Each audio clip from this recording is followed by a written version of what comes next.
Welcome to the Valotalive Help Center. In this video, we'll show you how to manually publish content on your screens using the My Content Channel application. To get started, you'll open up your My Content Channel application dashboard, then ensure that you have selected the desired channel from the My Content drop-down menu. You'll then make sure you're on the New Post page where you can add content.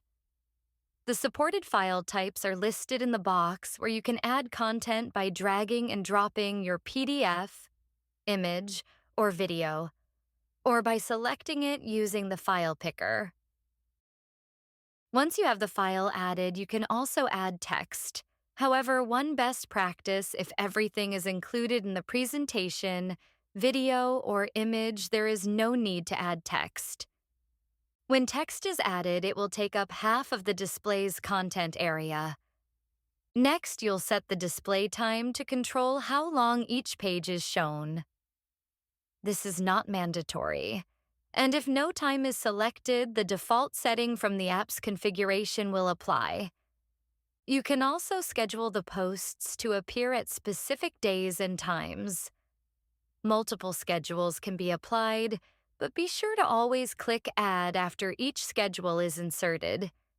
You can add as many as you need. You'll finish it up by previewing the content and clicking Send. Already added content can be seen in the gallery, which is found in the left-hand menu. From there, you are able to review the content settings and schedules. Content that is archived is also found in the same left-hand menu. That's it for how to use the Valotalive My Content Channel application. For more detailed guidance, please explore the other articles and videos in our Help Center. Thanks for watching.